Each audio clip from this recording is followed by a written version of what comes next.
Alright, so welcome to my first video. This is Creativity Through Christ, and my name is Jacob. Just want to welcome everybody if it's your first time, and if it's not your first time, welcome back. So today I will be diving into my testimony. Testimony given to me by none other than Jesus Christ. So it's gonna be a ride. Alright, let's get right into it. So, forgive me, first of all, if I laugh during any of this. Some of it's not very funny. But I attempt to make light of the darkness, if you see what I mean. So, let's continue. It all started about, say, a little over 2 years ago. 2 years ago and some months. So I had been with a girl for a few years, and I was a very unfaithful man to this girl. It was a high school relationship, and it carried on until I went into the workforce. So,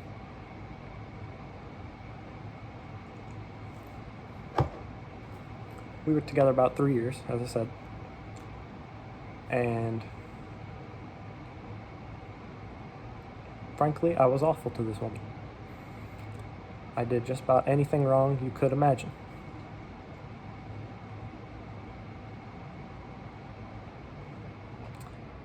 And at the time, I would have told you that I didn't feel bad about it.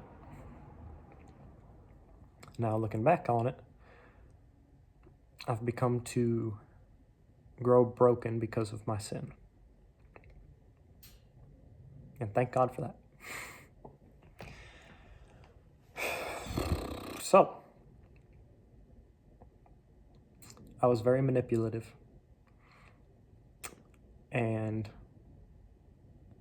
used the relationship to get what I want, let's say.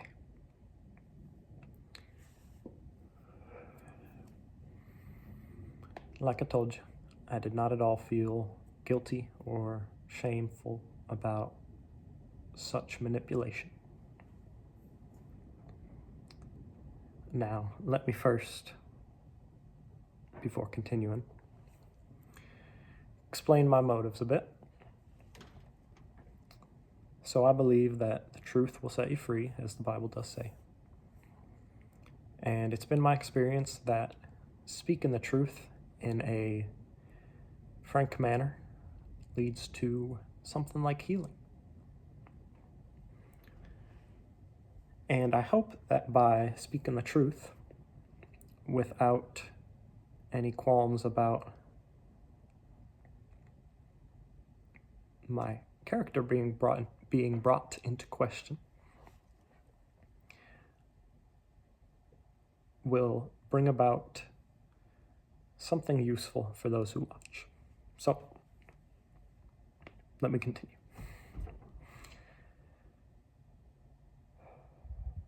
I spent about 3 years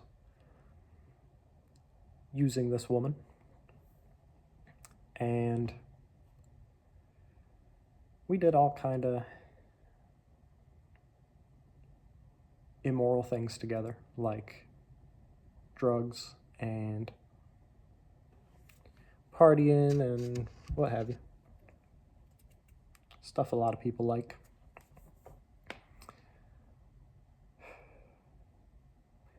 And when I look back at that time in my life, I see nothing but an emptiness. I think about myself as a man who was lost, searching for hope, and looking for it in all the wrong places. So I would go and seek excitement through partying or drugs or any kind of sexual activity, thinking that it would give me fulfillment. Now, eventually it came to be that I realized that that would never be the case. And that's what I call grace.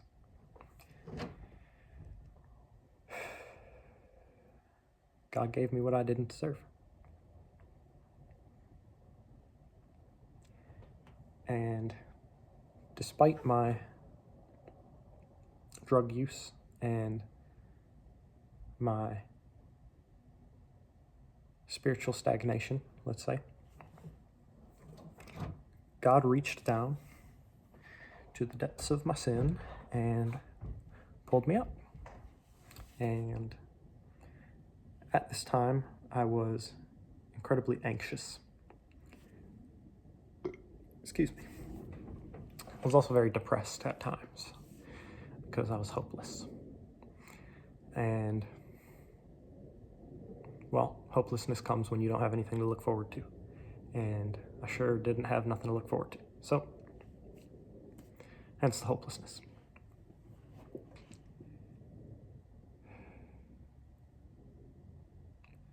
So I used the drugs to escape this despair, to escape the depression, to escape the anxiety. And let me clarify, the anxiety was crippling, to say the least. It was the kind of anxiety that would stop me from going to hang out with people that I enjoyed hanging out with.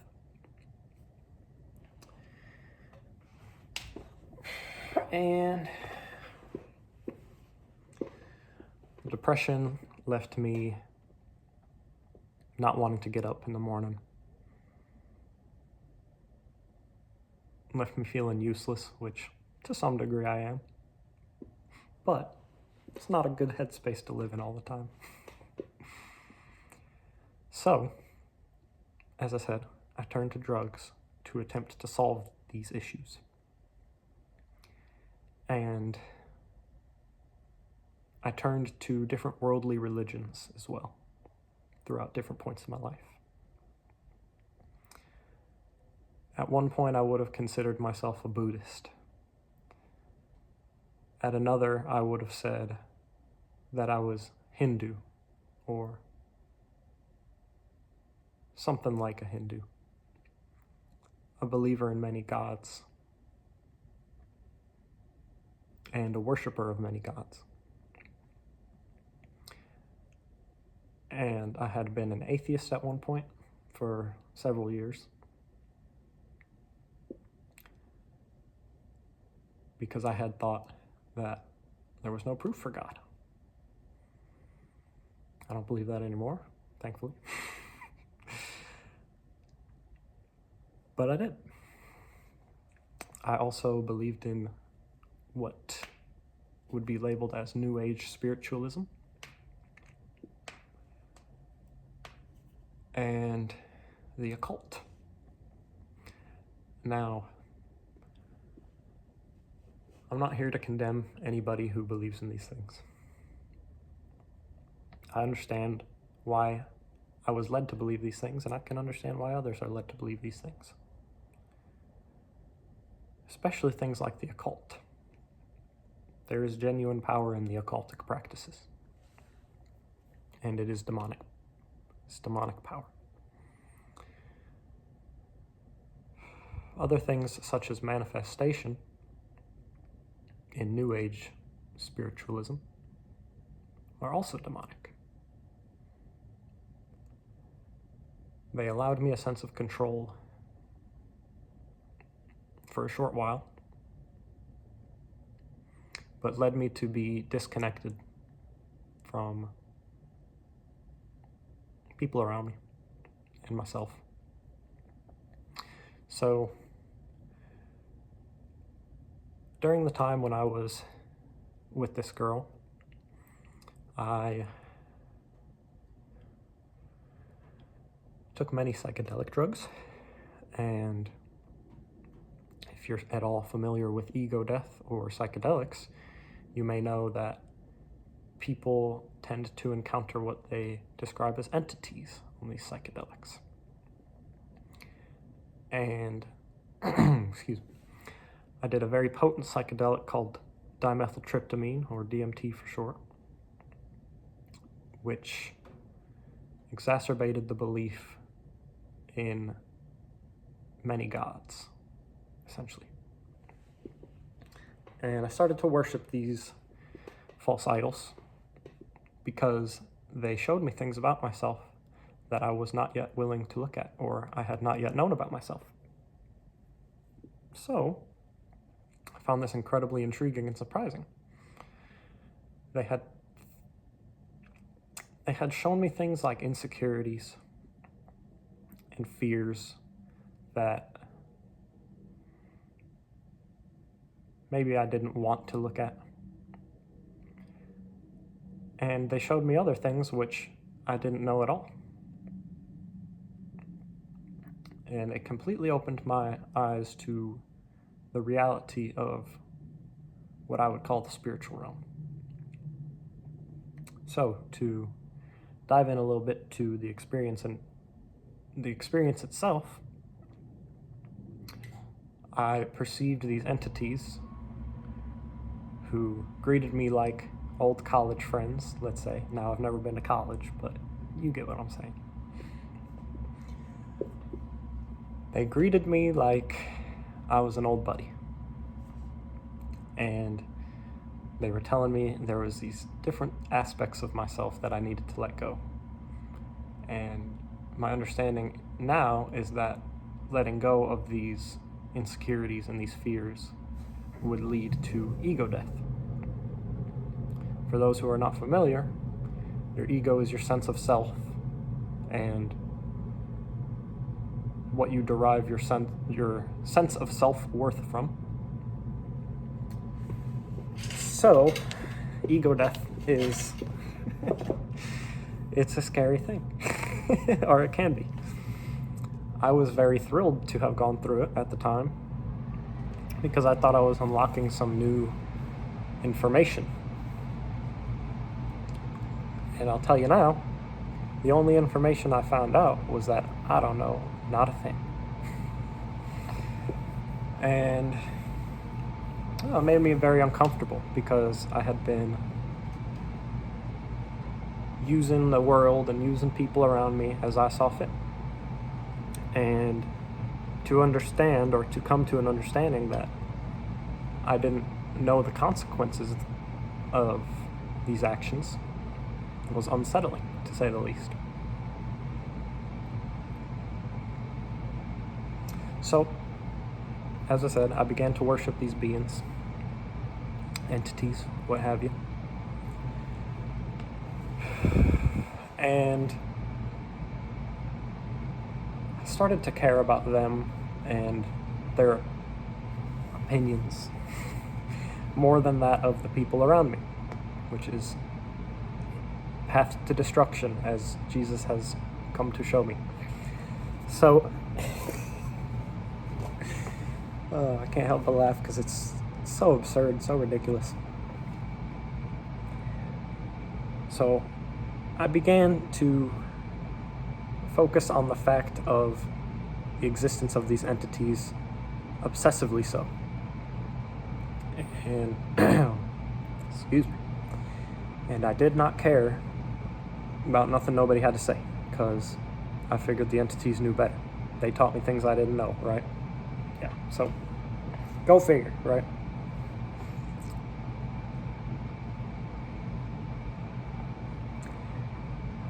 And as I began to focus more on the presence of these spiritual beings, I began to become very paranoid, which was incredibly strenuous, to say very little. It was something I would not wish on my worst enemy. And it brought about a type of hypervigilance in my mode of being, let's say. Now, to all of a sudden go from being this kind of grandiose narcissist who is capable of remorselessly manipulating to suddenly paranoid. I don't want to say schizophrenic, but I mean, it very well could be labeled as schizophrenia. To become a very paranoid person after being such a psycho, for lack of a better term. It was very jarring. It was very unnerving. And I began to have these strange experiences where it seemed as though people were following me. It seemed as though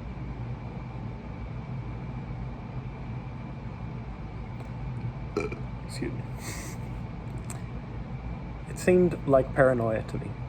It's the best way I can put it. Now, through that experience, and I believe this is the grace of God,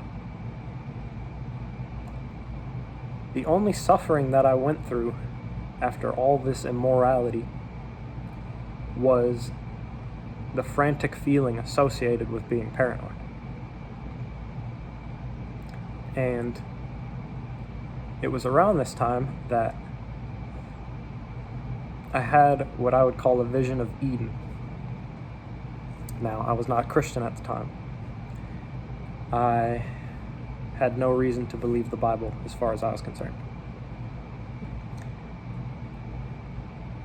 And I had this experience where I was frantically typing on my phone as fast as I possibly could have. Faster than I can currently type, might I add. And in this vision in my mind's eye, I was seeing paradise and writing about paradise. Now, I don't still have that writing, unfortunately. I wrote it in that little swipe up bar where you search for apps and such. But that's okay. Long story short, or at least abridged, I came to have these strange experiences where I figured that my immorality was being shown to me. Now, why might one say that? I was having very vivid thoughts about how my current mode of being would lead to death, would lead to destruction, and that's not something I can shake. It's something I tried to rid myself of, and something I wanted to be out of my mind. I wanted to go back to how I was. I wanted to go back to being unaffected by the suffering that I caused others. But by the grace of God, I was not let back. The thoughts just wouldn't go. And the nature of my immorality became ever more evident to me. So that was fun.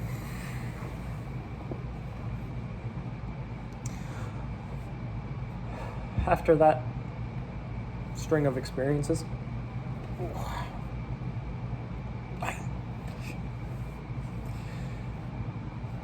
I had an encounter with Jesus.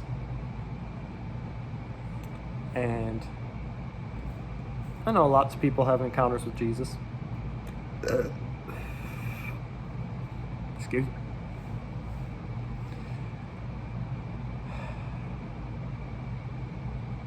But I never figured it would be so intense. God spoke to me like the scum of the earth that I am. And put me in my place, so to speak. As I said, those thoughts were ever more present and unshakable. And I inevitably came to humble myself, dare I say. I became to be humble through the grace of God. That'd be a better way to put it.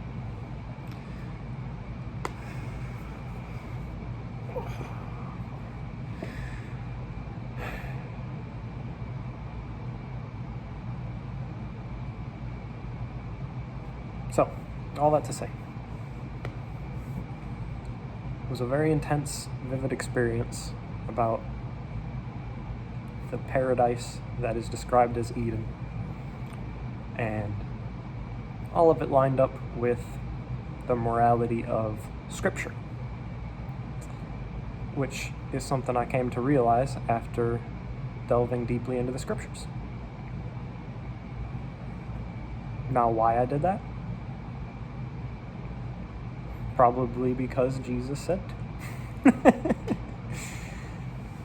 And that's the best explanation I can give, really. It's a miraculous story, to say the least. And if I were able to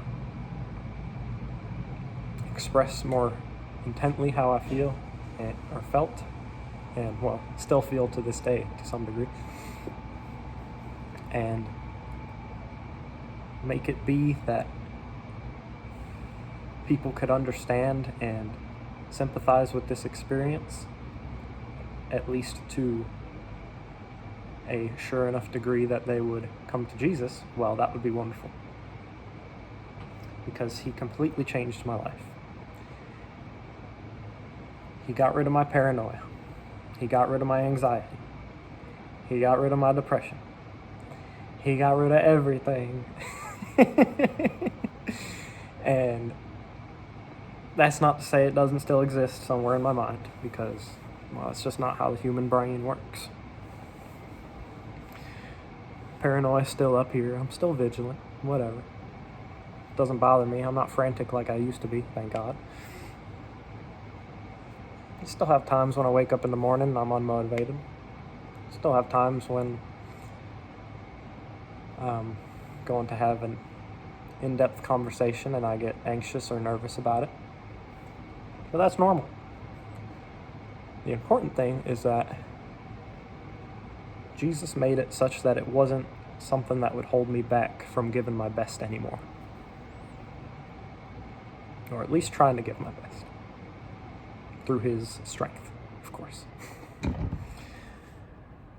And it's my hope that people will watch this and think to themselves, well, maybe there is some validity to it. Now, I know many will say, yeah, well, that's great for you, it works out, Yeah, it is. It is great. I'm not going to lie to you. But the mere fact that I encountered Jesus in my mind's eye, and he completely flipped my life around, is something I would call extraordinary. So thank you all for listening. I hope you all have a blessed day. Bye-bye now.